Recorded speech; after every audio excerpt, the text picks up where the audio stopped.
Hello प्यारे बच्चों, आप सबका बहुत बहुत स्वागत है आपके अपने चैनल टॉपर्स फैक्ट्री में। और जैसा कि हमने हमारे अध्याय नंबर 5 उपसंयोजी यौगिक के बारे में बहुत सारी बातें ऑलरेडी कर चुके हैं और इस वीडियो में उसको हम आगे बढ़ाने जा रहे हैं बेटा। इसके पहले हमने समझा था वर्नर का सिद्धांत, जो हमें यह बताता था कि कैसे एक संकुल यौगिक में केंद्रीय धातु परमाणु लिगेंड और बाहर वाले आयनों से जुड़ा होता है। प्राथमिक संयोजकता, द्वितीयक संयोजकता वगैरह सब कुछ मैंने बता चुका हूं।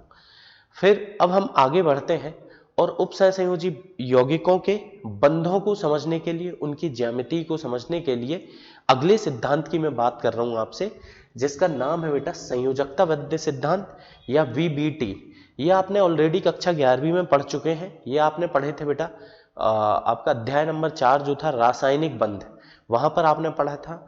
लेकिन अगर आपने नहीं भी पढ़े, याद नहीं है, भूल गए हो, टेंशन मतलब मैं सारी एक एक छोटी छोटी बात आपको बताऊंगा और फिर हम आगे बढ़ते चले जाएंगे। चलिए देखते हैं, संयोजकता बंध सिद्धांत की बातें करते हैं। पहले मैं क्या कर रहा हूं, एक यौगिक का उदाहरण लेकर के ये आपको समझा रहा हूं कि संयोजकता बंध सिद्धांत क्या क्या कहता है। फिर इसके जो पॉइंट है बेटा, जो आप मान लीजिए बोर्ड परीक्षा के हिसाब से या नोट्स के हिसाब से प्रॉपर एक एक पॉइंट लिखने की जो बात होगी वो अपन आगे चल करके कर लेंगे, है ना। जैसे मान करके चलिए मेरे पास एक संकुल है, कुछ संकुल है बेटा NiCl4 और ऊपर आवेश है 2-, ठीक है। ये मेरा कोई संकुल है। अब इस संकुल में क्या होता है, संयोजकता बंध सिद्धांत क्या क्या कहता है, इस बात को अपन समझ रहे हैं। तो पहली बात तो हमने ये देखे बेटा कि जब कोई संकुल होता है तो उसमें केंद्रीय धातु आयन होता है, या जैसे हम केंद्रीय धातु परमाणु कहते हैं, ये बीच में रहता है और आसपास उसके कौन रहते हैं बेटा, लिगेंड। अभी मान ले रहा हूं मैं कि लिगेंड इस तरह से जुड़े हैं, वास्तविक रूप में कैसी संरचना होगी वो तो आगे चल करके हम देखेंगे, लेकिन अभी हम समझने के लिए मान ले रहे हैं। तो हर एक लिगेंड अपना एकाकी इलेक्ट्रॉन युग्म, मतलब बेटा 2-2 इलेक्ट्रॉन, एकाकी इलेक्ट्रॉन युग्म, युग्म मतलब 2, तो 2 इलेक्ट्रॉन क्या कर रहा है, केंद्रीय धातु परमाणु की तरफ बढ़ा रहा है, उसको दे रहा है। तो बात आप समझिए, केंद्रीय धातु परमाणु को क्या करना है, हर लिगेंड से 2 इलेक्ट्रॉन लेना है, हर लिगेंड से 2 इलेक्ट्रॉन लेना है। अब 2 इलेक्ट्रॉन लेना तो है बेटा, लेकिन उसको लेकर के रखेगा कहां भाई, उसके लिए कोई रिक्त कक्षक चाहिए, और रखने के लिए जो रिक्त कक्षक चाहिए, संयोजकता बंध सिद्धांत कहता है कि ये जो कक्षक होने चाहिए, रिक्त कक्षक, ये लगभग समान ऊर्जा वाले होने चाहिए, या हम बोलते हैं बेटा समान ऊर्जा वाले ही होने चाहिए। तो पहली बात मुझे ये पता चली कि केंद्रीय धातु परमाणु लिगेंड से जो इलेक्ट्रॉन युग्म ग्रहण करता है, उसे रखने के लिए वह रिक्त कक्षकों की उपलब्धता कराता है। मतलब वो रिक्त कक्षक बेटा अरेंज करके रखेगा, उपलब्ध कराएगा। कितने रिक्त कक्षक लेंगे, जितने लिगेंड हैं, या हम बोले कि जितने इलेक्ट्रॉन युग्म उसे मिलने वाले हैं उतने ही उसे रिक्त कक्षक चाहिए होते हैं, ठीक है। जैसे यहां कितने इलेक्ट्रॉन युग्म मिल रहे हैं, एक युग्म यहां से आ रहा है, 2, 3, 4, कुल मिलाकर के मैं सीधे बोल दूं बेटा कि जितनी समन्वयन संख्या होती है उतने रिक्त कक्षक चाहिए होते हैं। जैसे यहां पर समन्वयन संख्या 4 है, मतलब कि रिक्त कक्षक कितने चाहिए बच्चों, 4 रिक्त कक्षक चाहिए। अब क्या करता है, इसके 4 रिक्त कक्षक सीधे नहीं कि कोई भी रिक्त कक्षक में इलेक्ट्रॉन आ जाएगा, नहीं नहीं, ऐसा नहीं बेटा। होता क्या है कि इसके जो 4 रिक्त कक्षक होंगे वे आपस में पहले संकरण करेंगे। संकरण आपने सुन रखा है, पहले भी 11वीं में हमने पढ़ा था, नहीं भी पढ़े बेटा कोई टेंशन नहीं, देखते चलो आप। तो मैं क्या बोल रहा हूं, केंद्रीय धातु परमाणु के रिक्त कक्षक कितने, समन्वयन संख्या के बराबर के रिक्त कक्षक आपस में संकरण करते हैं और संकरण करके नए कक्षकों का निर्माण करते हैं, जिन्हें हम संकरित कक्षक कहते हैं। जो संकरित कक्षक होते हैं बेटा, वे आकार और ज्यामिति और ऊर्जा सब कुछ उनकी समान होती है, ठीक है ना। ध्यान रखें, संकरित कक्षकों की आकार, ज्यामिति, ऊर्जा सब कुछ समान होता है। तो चलिए देखते हैं, बात को आगे बढ़ाते हैं। सबसे पहले यहां ऐसा नहीं कि Ni की ही बात करेंगे, हम केंद्रीय धातु परमाणु से ही नहीं कर देते, उसकी ऑक्सीकरण संख्या निकालना पड़ता है, मतलब केंद्रीय धातु आयन बनाना पड़ता है। तो चलिए पहले ऑक्सीकरण संख्या निकालते हैं। Ni की हमने मान ली बेटा ऑक्सीकरण संख्या X, सॉरी, Cl का आवेश तो गांव का बच्चा बच्चा जानता है, ऋण 1 होता है गुणित 4 बराबर ऋण 2, मतलब बच्चों ये हो जाएगा x बराबर धन 2। कुल मिलाकर के यहां Ni जो है आपका निकल जो है वो Ni2+ के रूप में उपस्थित है।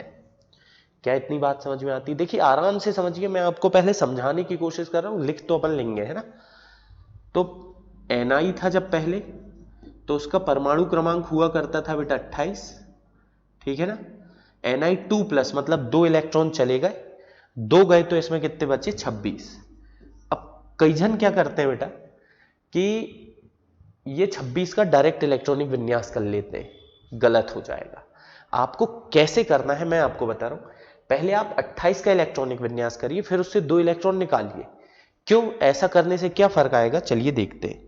28 का इलेक्ट्रॉनिक विन्यास बनता है बेटा आपसे, मैं पूरा नहीं लिख रहा हूं, 1s2 2s2 2p6 3s2 3p6, इतना तो आप लिख लेंगे। चलो 3s2 से लिख दे रहा हूं 3p6 और 3d। लेकिन बेटा मैंने d में अभी इलेक्ट्रॉन नहीं भरे, क्योंकि मुझे पता है पहले इलेक्ट्रॉन जाते हैं कहां? 4s में। और जैसे ही बच्चों 4s2 होता है ना, तो आपको याद हो जाना चाहिए कि यहां तक 20 हो जाता है, 20 इलेक्ट्रॉन भर चुके होते हैं, बचे 8 हैं। जो बचे हुए होते हैं 20 के बाद, वो हम डी में भर देते हैं, ऐसे ही होता है। तो ये था आपका Ni 28 का इलेक्ट्रॉनिक विन्यास। अब 2+ मतलब 2 इलेक्ट्रॉन निकालने हैं। 2 इलेक्ट्रॉन हम निकालेंगे, किससे निकालेंगे बेटा?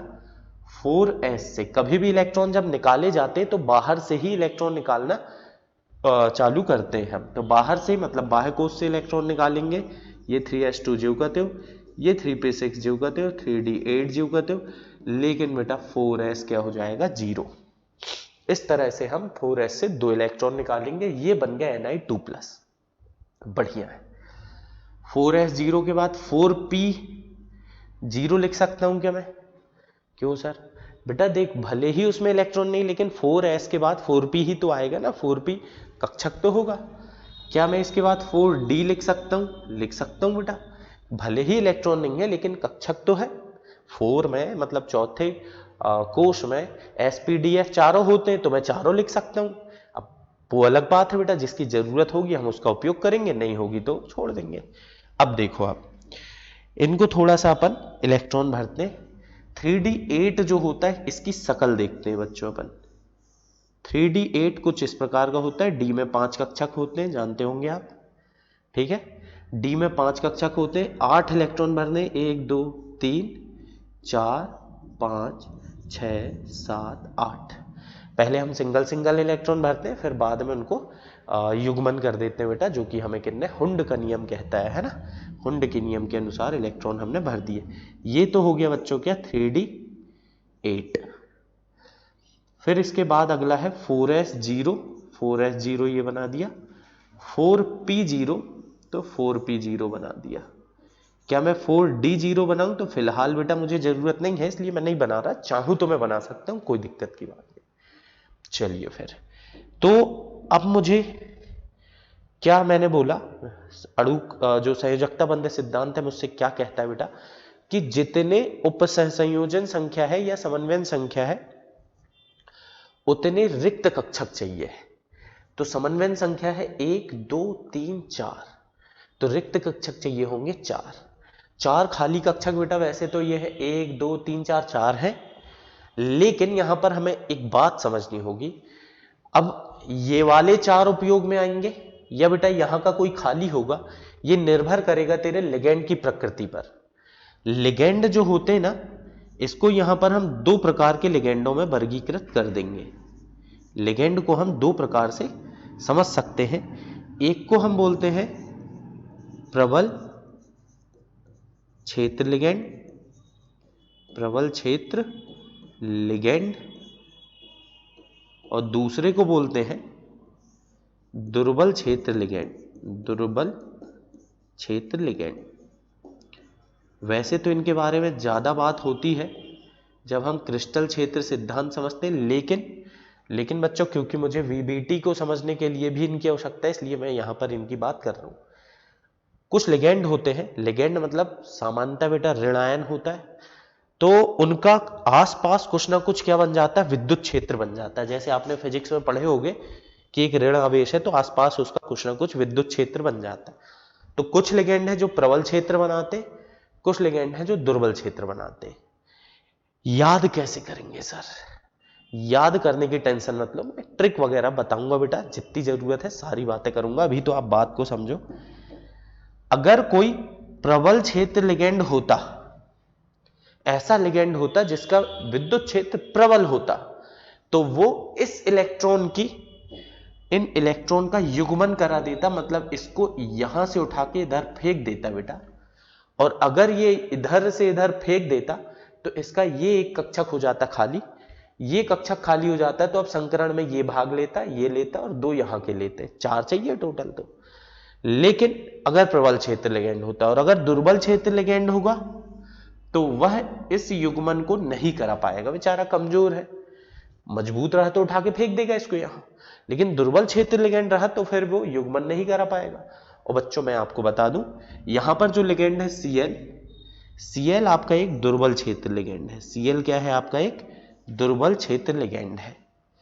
तो दुर्बल क्षेत्र लिगेंड होने के कारण ये इलेक्ट्रॉन का युग्मन इस प्रकार से नहीं करा पाता है। और क्योंकि इलेक्ट्रॉन का युग्मन नहीं हो पाता है, इसलिए अब मजबूरी है बेटा कहीं ना कहीं कि इन 4 कक्षकों का ही संकरण कराया जाएगा। इन 4 कक्षकों का ही संकरण कराया जाएगा। कौन सा संकरण होगा बच्चों? एक S कक्षक है, 3 P कक्षक है, तो sp3 संकरण होगा। कौन सा संकरण होगा? sp3 संकरण होगा। एक एक बात को मैं आराम से समझा रहा हूं, बिल्कुल आराम से समझिए आप। तो अब जब 4 कक्षक आपस में संकरण करते हैं बेटा, तो 4 नए कक्षकों का जन्म होता है। एक S कक्षक और 3 P कक्षक आपस में मिल करके संकरण करके बेटा नए कक्षक बनाएंगे। कितने नए कक्षक बनाएंगे? 4 नए कक्षक बनाएंगे बच्चों। 1 2 3 4, इस प्रकार से 4 नए कक्षक बनेंगे, ठीक है ना। तो ये 4 नए कक्षक में हर एक कक्षक sp3 संकरित कक्षक है। हर एक कक्षक कैसा है बच्चों? sp3 संकरित कक्षक है। और मैंने आपको बताया था जो संकरित कक्षक होते उनका आकार, उनका ज्यामिति, उनकी ऊर्जा सब कुछ बराबर होती। तो ये एक साथ बने, जबकि ये तो अलग अलग बने थे, एक अलग था, 3 अलग थे, ये एक साथ बने। इस बात का क्या मतलब है? इस बात का मतलब है बच्चों इन चारों की ऊर्जाएं समान है। और ऐसे कक्षक जिनकी ऊर्जाएं समान होती हैं उन्हें हम क्या कहते हैं बेटा? उन्हें हम बोलते हैं डीजनरेट कक्षक। क्या बोलेंगे बेटा? डीजनरेट कक्षक, ठीक है ना, या ऑर्बिटल भी बोलते हैं अपन। तो डीजनरेट कक्षक या डीजनरेट ऑर्बिटल इस प्रकार से आपको देखने को मिलेंगे। अब ये जो 4 नए कक्षक बने, इनमें क्या होगा? ये लिगेंड के वो वाले कक्षक जिनके पास एकाकी इलेक्ट्रॉन युग्म था, वो आकर के इनसे अतिव्यापन करेंगे।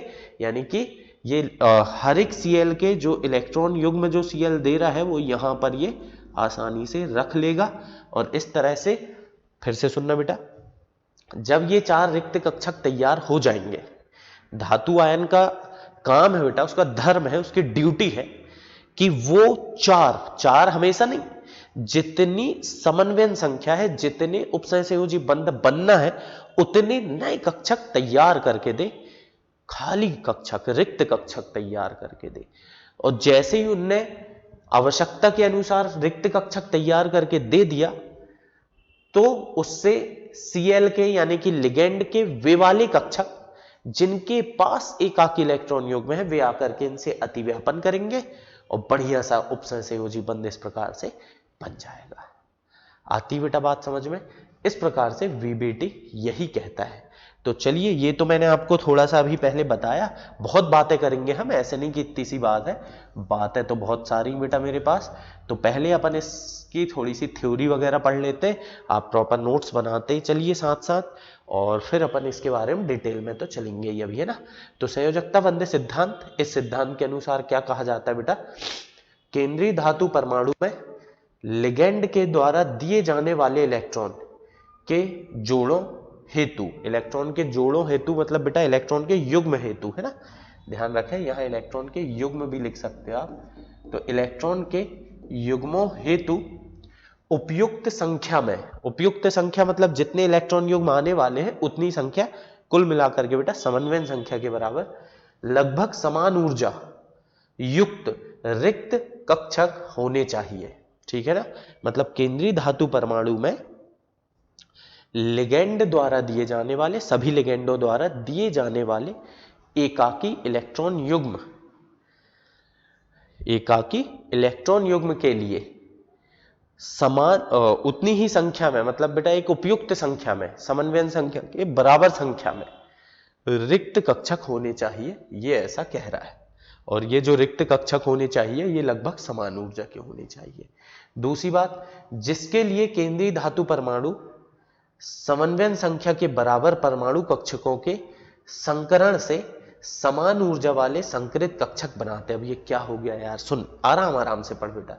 जिसके लिए केंद्रीय धातु परमाणु समन्वयन संख्या के बराबर परमाणु कक्षकों के संकरण से, मतलब बेटा परमाणु कक्षक जैसे 1s 3p हुए तो sp3, जितनी समन्वयन संख्या है, समन्वयन संख्या 4 है तो 4 परमाणु कक्षक का अतिव्यापन होगा, समन्वयन संख्या 5 हुई तो 5 कक्षकों का अतिव्यापन होगा, सॉरी बेटा संकरण होगा, पर समन्वयन संख्या 6 हुई तो 6 कक्षकों का संकरण होगा और नए संकरित कक्षक बनते हैं। संकरित कक्षक लिगेंड के एकाकी इलेक्ट्रॉन युग्म वाले कक्षकों से, है ना, थोड़ा सा यहां सुधार लेंगे, युग्म एकाकी इलेक्ट्रॉन युग्म वाले कक्षकों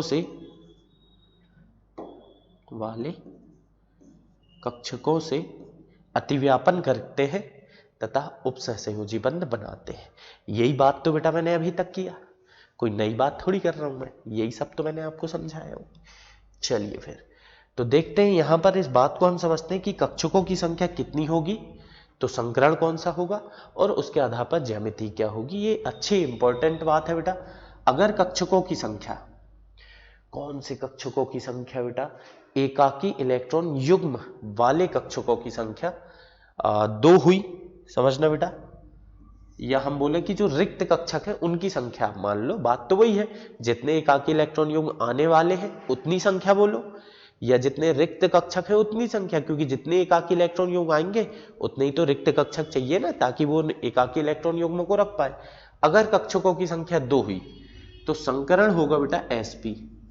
कक्षकों की संख्या 2 है तो समझ जाना एक s का कक्षक है और एक p का कक्षक है, तो उसमें sp संकरण होगा बेटा, है ना। कौन सा संकरण होगा, ये sp संकरण होगा। और sp संकरण में ज्यामिति तो गांव का बच्चा बच्चा जानता है बेटा, रेखीय होती है। sp संकरण में रेखीय होती, कैसे होती सर, sp संकरण में कक्षक इस तरह से व्यवस्थित होते हैं एक दूसरे के साथ, तो ये जो संरचना होती यही क्या है, रेखीय संरचना है। ठीक है, फिर अगर कक्षकों की संख्या हुई 3 तो बच्चों संकरण होगा sp2। कौन सा होगा, sp2, और ज्यामिति होगी त्रिकोणीय समतलीय, त्रिकोणीय समतलीय। ठीक है, अब ये कैसी रहती है त्रिकोणीय समतलीय, कुछ नहीं है बेटा, बड़ी आसान सी बात है। 3 कक्षक जब चाहिए, एक s का 2 p के, 3 कक्षक जब चाहिए तो वे तीनों इस तरह से व्यवस्थित होते हैं और ये तीनों एक समतल में रहते हैं।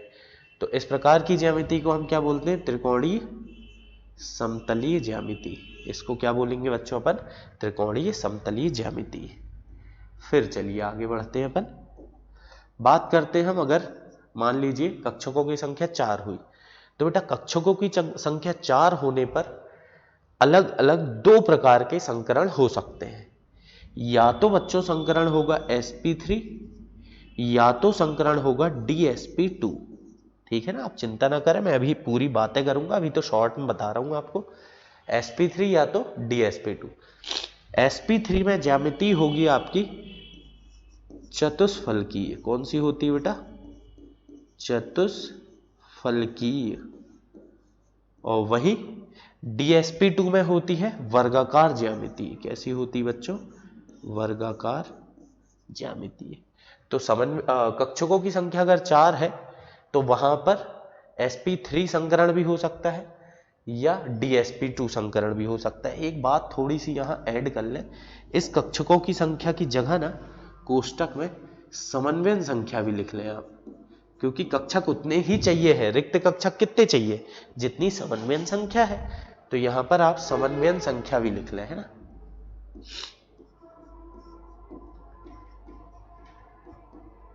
ठीक है, इस प्रकार से बेटा वर्गाकार। अब आप लीजिए अब ये sp3 कैसा रहता है, थोड़ा सा देखते चलते हैं बेटा। sp3 होगा तो इस तरह की चतुष्फल की ज्यामिति होती है। इस प्रकार से कक्षक एक दूसरे के साथ व्यवस्थित होते हैं। ये बेटा एक समतल में नहीं होते हैं, ये जो है कक्षक ये एक ही समतल में ना हो करके ये 3D में यानी कि त्रिविम में होते हैं बेटा, है ना। चाहे तो आप एक बार गूगल में चतुष्फल की ज्यामिति टाइप कर लें तो आपको अच्छी अच्छी बेटा 3D पिक्चर वगैरह दिखा देगा वो, तो आपको पूरी पिक्चर समझ में आ जाएगी। वैसे तो मैं बता ही रहा हूं आपको, है ना। तो ऐसे त्रिकोणीय आधार बेस बनेगा बेटा, और ऐसे ये कहलाती है चतुष्फल की ज्यामिति। वहीं वर्गाकार में क्या होगा, ये तो सिंपल सा एक वर्ग बनेगा बच्चों। इस तरह की ज्यामिति को हम क्या बोलेंगे, वर्गाकार, और ये सब एक ही समतल में होते तो वर्गाकार बोल देते हैं, या इसको वर्गाकार समतलीय भी बोलते हैं। वर्गाकार समतलीय या बेटा वर्ग समतलीय, वर्ग समतलीय। तो ये एक अच्छी बात है, याद रखें कि समन्वयन संख्या अगर 4 रही तो संकरण sp3 भी हो सकता है और dsp2 भी हो सकता है। ज्यामिति चतुष्फल की भी हो सकती है या वर्गाकार समतलीय भी हो सकती। फिर बेटा अपन देखते हैं समन्वयन संख्या अगर हुई 5। समन्वयन संख्या अगर 5 हुई तो संकरण होगा या तो sp3d या बच्चों dsp3। क्या क्या होगा, sp3d या dsp3। इसमें ज्यामिति दोनों में सेम होती है बेटा, एक सी ज्यामिति होती है जिसको हम कहते हैं त्रिकोणीय द्विपिरामिडीय।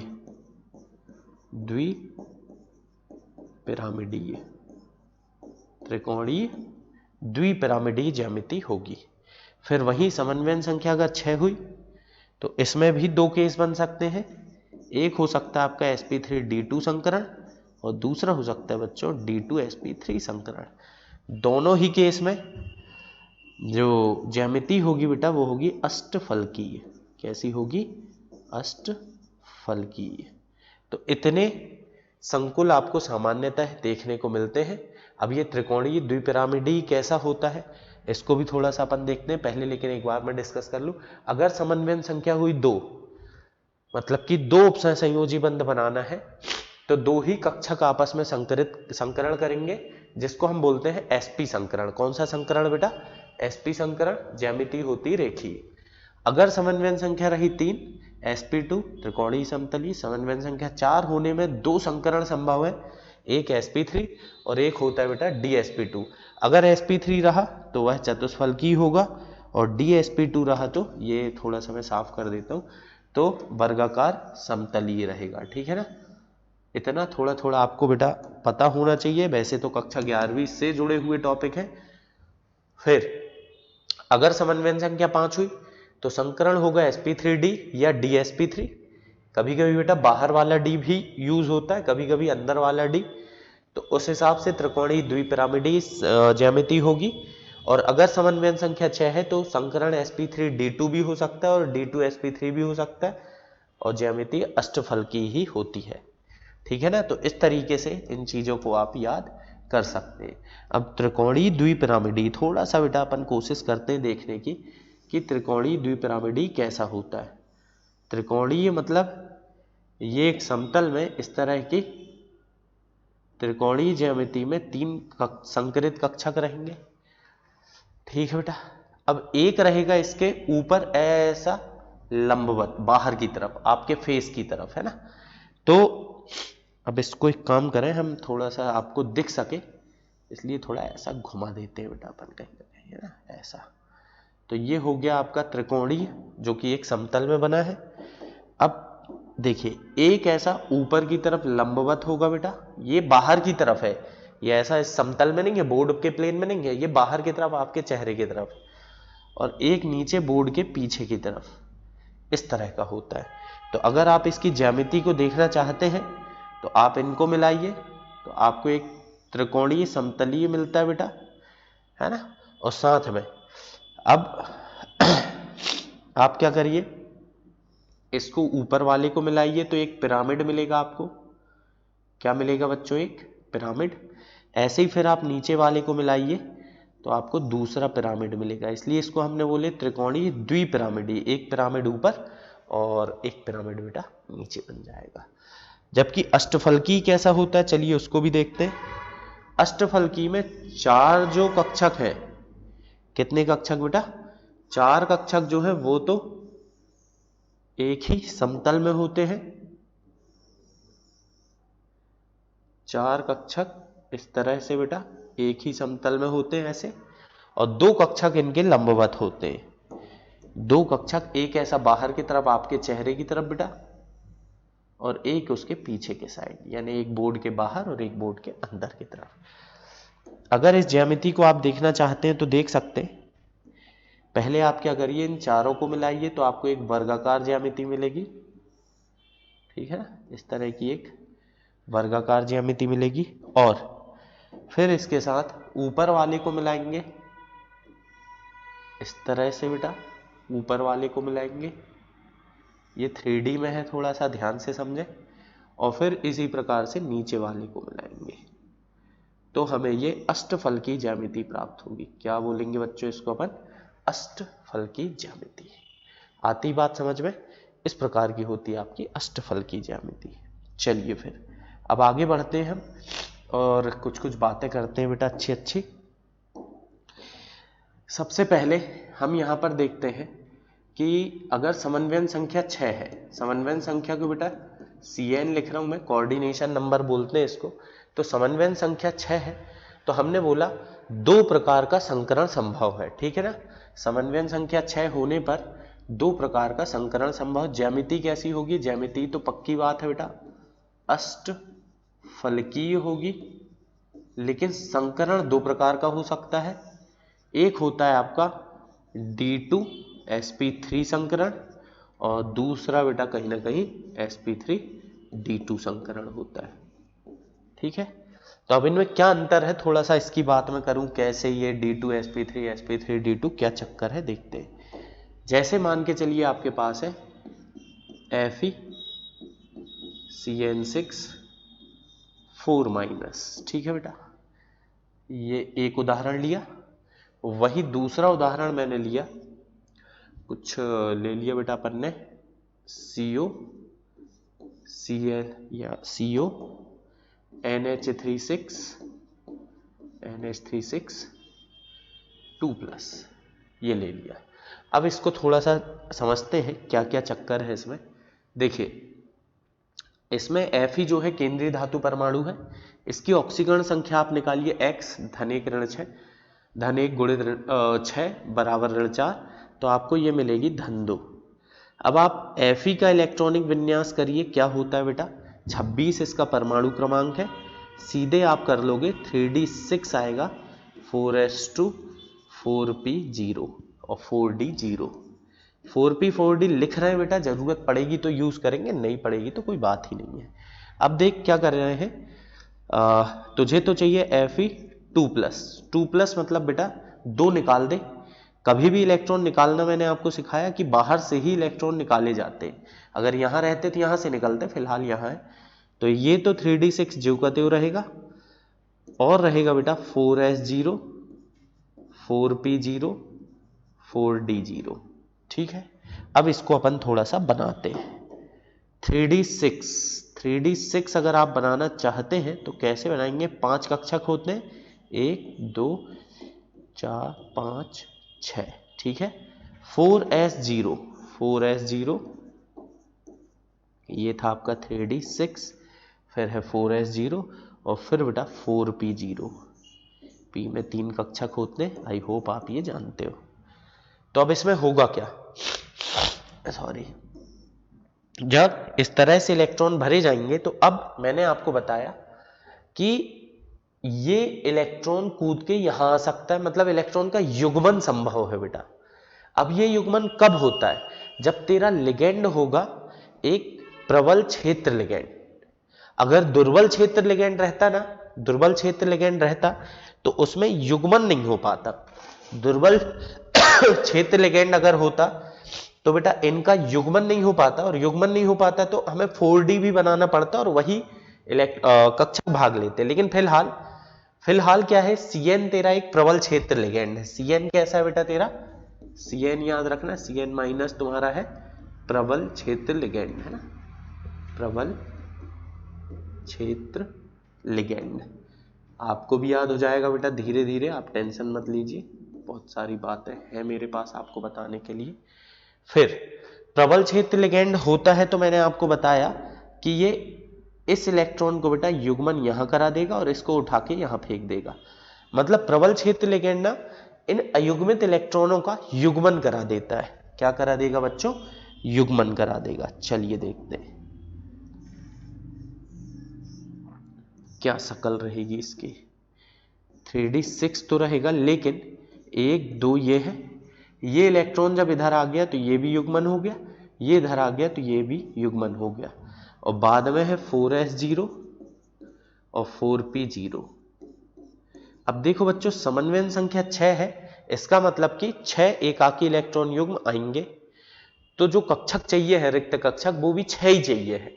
तो 6 चाहिए, तो क्या तुझे 6 कक्षक दिखाई दे रहे हैं बेटा, मुझे तो दिखाई दे रहे हैं 2 ये वाले, 1 ये वाला और 3 ये वाले। टोटल कितने कक्षक हो गए बेटा, 6 कक्षक हो गए।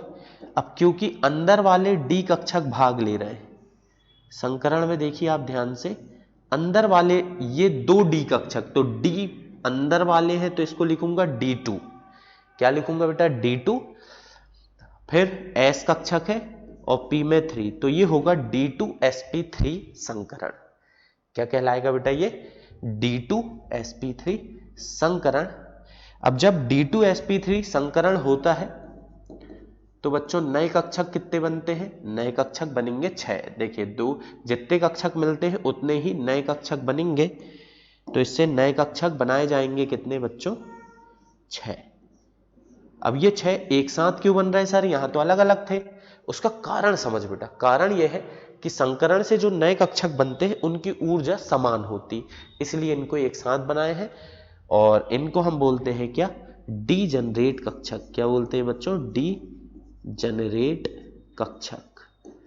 अब ये शब्द बार बार मैं उपयोग में क्यों ला रहा हूं, मैं चाहता हूं आपको याद हो जाए, ताकि बेटा आगे चल करके जब लगेगा तो आपको आसान लगे ये सब, है ना। तो ये डीजनरेट कक्षक, तो इस तरह से D2sp3 संकरण हो गया बेटा, और अंदर वाले D भाग ले रहे हैं, अंदर वाले D कक्षक भाग ले रहे हैं, ठीक है, अंदर वाले D कक्षक भाग ले रहे हैं, इसलिए इसे अपन कहते हैं अंतःचक्रण संकुल। ऐसे संकुल जिनमें अंदर वाले D कक्षक भाग लेते हैं बेटा उसे कहते हैं अंतःचक्रण संकुल, या इन्हें हम बोलते हैं निम्न चक्रण संकुल। निम्न कोश के ले रहे हैं ना, इसलिए निम्न चक्रण संकुल।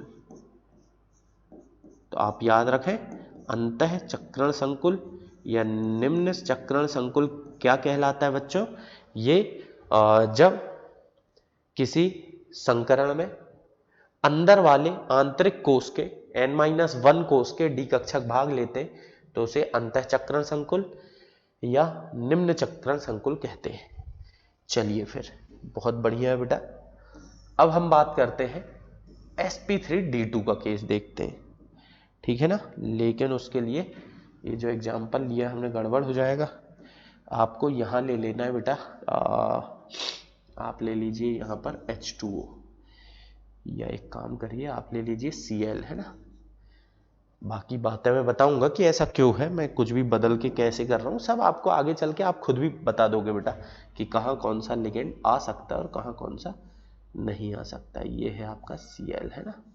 तो ध्यान से देखिए, यहां पर CO की आप ऑक्सीकरण संख्या निकालिए बेटा। CO की ऑक्सीकरण संख्या है, देखिए X धन ऋण 1 गुणित 6 बराबर 2,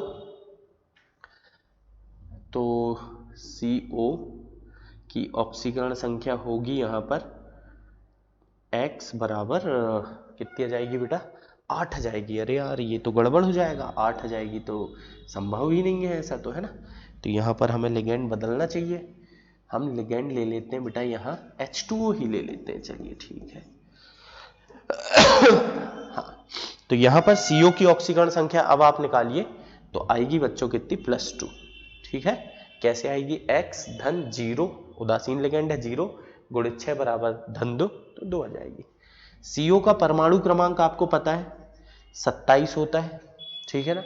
CO का 27 होता है बेटा, तो 3d7 4s2 रहता है, लेकिन 2+ मतलब 2 निकाले 4s से निकाले, तो डायरेक्ट अब मैं ये काम लिख सकता हूं बेटा 3d7 4s0 4p0 4d0। ठीक है, तो 3d7 कैसी शकल होगी 3d7 की, चलिए देखते हैं अपन बेटा।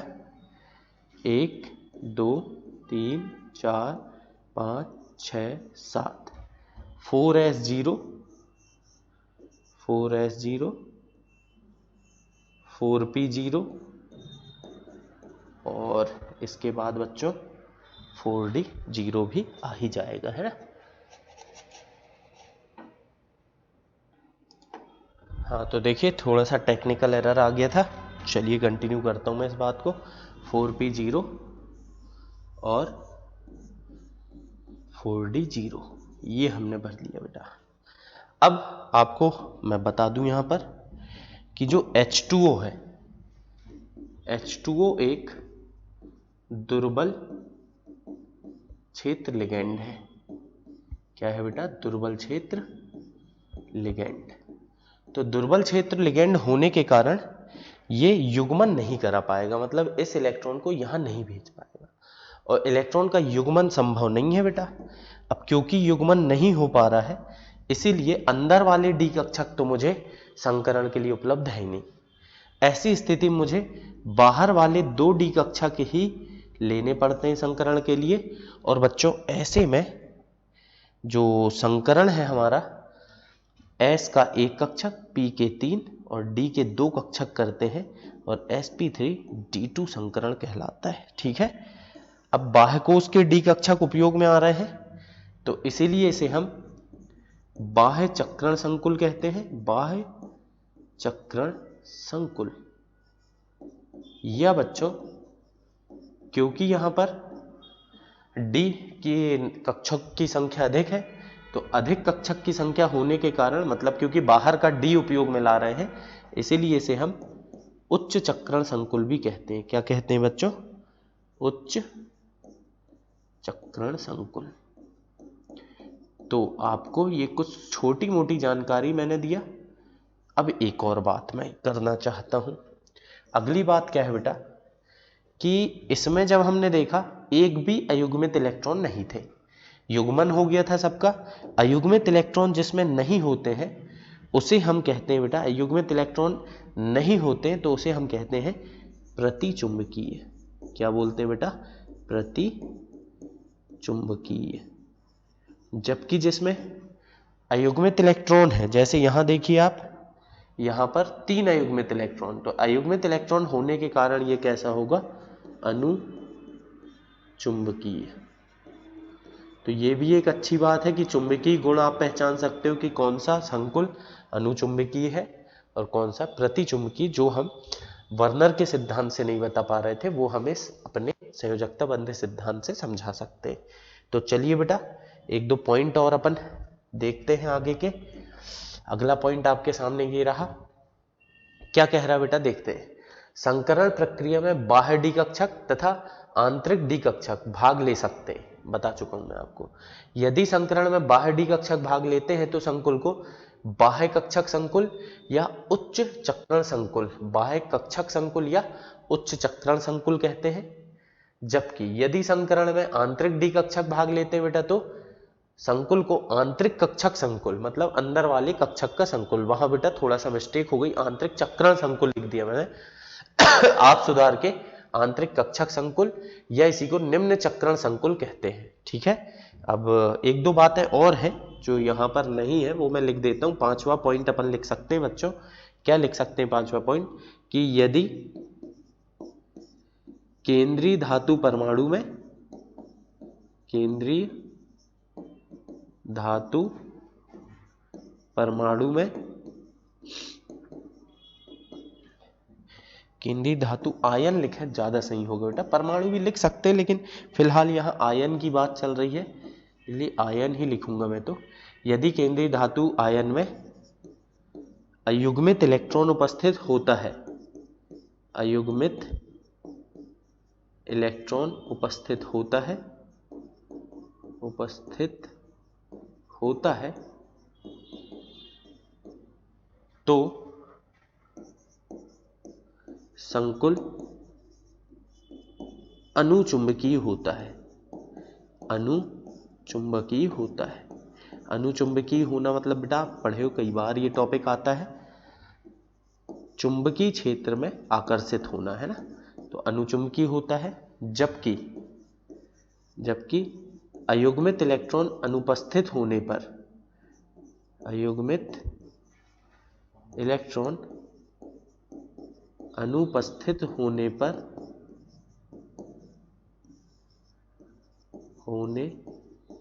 पर क्या होगा बच्चों, संकुल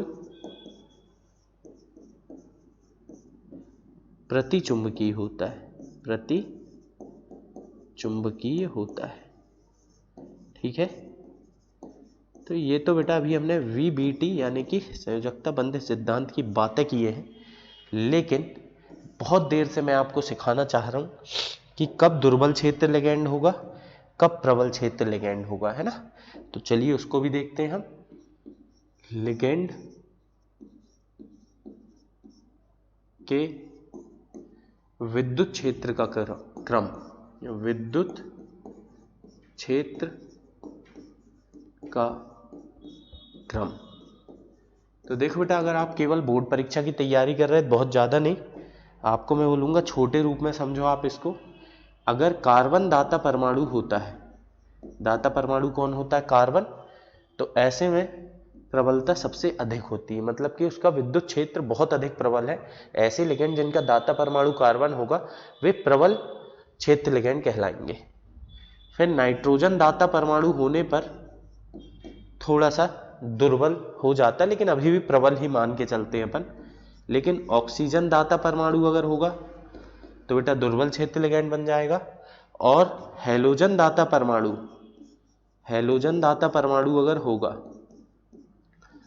तो जैसे बेटा कौन कौन, FCl Br I, अगर ये रहे दाता परमाणु तब तो ये हो जाएगा आपका कैसा, दुर्बल विद्युत क्षेत्र। एक तो ये तरीका है। दूसरा तरीका बेटा कि नहीं मैं तो सर नीट या JEE के अच्छे प्रश्नों में भी समझना चाहता हूं, तो बेटा याद कर, उसके लिए एक ट्रिक है मेरे पास। ट्रिक क्या है, इतना बुरा था, इतना बुरा था, बुरा था कालू सालू नाई, कालू सालू नाई, इतना बुरा था कालू सालू नाई, फूले हाथ उसके ऐसे, फूले हाथ उसके, फूले हाथ ऐसे उसके, पानी भरा हो जैसे, पानी भरा हो जैसे, फूले हाथ ऐसे उसके, पानी भरा हो जैसे। ठीक है, हाँ, इतना बुरा था कालू सालू नाई, फूले हाथ ऐसे उसके, पानी भरा हो जैसे। और आगे की बात बेटा, नवीन चंद्र सक्सेना, नवीन चंद्र सक्सेना इन दिनों आदतन अमन पाने के लिए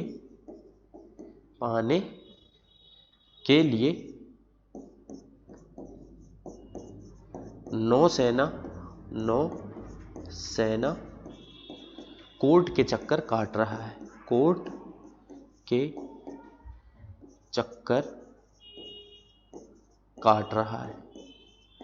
तो इससे बेटा आप याद रख सकते हो लिगेंड की प्रबलता। कैसे, देखते हैं अपन, है ना। ध्यान से याद रखने में बेटा अभी सुनने में थोड़ा अजीब लग रहा होगा, लेकिन धीरे धीरे याद हो जाएगा। और ये याद करना हमारा मकसद नहीं, हमारा मकसद तो है ये पता लगाना कि कौन दुर्बल क्षेत्र लिगेंड है, कौन प्रबल क्षेत्र लिगेंड है। इतना का हमने लिया I-, मतलब आयोडाइडो। फिर बुरा का लिया हमने Br-, ब्रोमाइडो। था से आया बेटा थायोसाइनेटो HCN-, कालू Cl-, सालू सल्फाइडो H2-, नाइट्रेटो NO3-। ठीक है, इतना बुरा था कालू सालू नाई। फूले मतलब बेटा फ्लोरीन लेना, फ्लोरिडो। हाथ हाइड्रोक्साइडो है ना, हाइड्रोक्साइडो, हाथ से हाइड्रोक्साइडो। ऐसे बेटा ये हो जाएगा क्या, ऐसे मतलब उसके पानी भरा हो जैसे, है ना। ऐसे से हो जाएगा एसीटेटो CH3 C-, एसीटेटो। उसके, ठीक है ना, उसके लिए हो जाएगा ऑक्जिलेटो C2O4 ये हो गया। तो ये हुआ क्या अपना पहली लाइन का मतलब, इतना बुरा था कालू सालू नाई, फूले हाथ ऐसे उसके पानी भरा हो जैसे, तो उसके तक चलेगा। इसके बाद बेटा पानी, थोड़ा सा मैं इसको सही तरीके से लिखता हूं अरेंज करके, इसको हमें यहां लिखना चाहिए था। थोड़ा सा बेटा 1 सेकेंड आप लोग इसी हिसाब से लिखना जैसे मैं लिख रहा हूं, तो अच्छा होगा, है ना। फिर हाँ, तो देखिए क्या हुआ, अभी तक की कहानी क्या कह रही है। इतना I-, आयोडाइडो, बुरा Br-, ब्रोमाइडो, थायोसाइनाइडो, कालू क्लोराइडो, सालू सल्फाइडो, नाइट्रेटो, फूले F-, हाथ हाइड्रोक्साइडो, ऐसे एसीटेटो, उसके ऑक्जिलेटो। पानी मतलब बेटा जानते ही हो आप H2O एक्वा, ये बीच में लिखना है अपने को। फिर उसके बाद भरा हो जैसे का कोई मतलब नहीं है बेटा, ये ऐसे ही लाइन को, सेंटेंस को पूरा करने के लिए लिखा गया। नवीन का N, चंद्र का C, सक्सेना का S, NCS नवीन चंद्र सक्सेना, है ना। आइसो थायोसाइनेटो है ये। इन का बेटा EN, दिनो DIPY डायपिरिडिन। देखिए ये हो गया आइसोथायोसाइनेटो, EN से एथिलीन डायमाइन और एथिलीन डायमीन, DIPY मतलब बेटा डायपिरिडिल। इन दिनों आदतन बेटा EDTA का मतलब क्या हो गया, आदतन EDTA। अमन का हो गया अमाइन, है ना, अमन का एमीन बेटा, सॉरी अंग्रेजी में अमाइन भी बोलते हैं उसको, एमीन। पाने पिरिडीन पाने के लिए। नो एनो सेना CN, कोर्ट CO के चक्कर काट रहा है। ये बेटा सेंटेंस को कंप्लीट करने के लिए लगाया गया है। इस तरह से आप लिगेंड को याद रखें। सबसे दुर्बल लिगेंड जो I- भी है, ये सब दुर्बल है बेटा। जल के ऊपर जो है ये सारे दुर्बल क्षेत्र लिगेंड है। जल भी आपका दुर्बल है, लेकिन जल के नीचे जो है ये सारे आपके प्रबल क्षेत्र लिगेंड है। ऐसे आप याद रख सकते हो। अगर आप चाहते हो अच्छे बेटा हर टाइप के प्रश्न बने, तो कहीं ना कहीं इसमें थोड़ी मेहनत आपको करनी पड़ेगी। और अगर केवल बोर्ड लेवल के सवाल आप करना चाहते हैं तो फिर इतना परेशान होने की जरूरत नहीं बेटा। ज्यादातर उसमें CN साइनाइड, है ना, या हेलोजन, या बेटा कहीं ना कहीं जल या एमीन, इतने ही लिगेंड आपको देखने को मिलते हैं। तो बोर्ड लेवल में ज़्यादा दिक्कत नहीं है, लेकिन अगर उससे ज़्यादा आप करना चाहते हैं तो आपको इसे याद रखना है। तो आप इसे करिए याद। फिर आगे की कॉन्सेप्ट को समझने के लिए हम मिलेंगे अगली वीडियो में। ये थोड़ा सा बड़ा वीडियो बन जाएगा, इसीलिए मैंने इसको 2 पार्ट में स्प्लिट किया हूँ। तो आप अगले वीडियो में इसके आगे की कहानी जरूर सुनिए।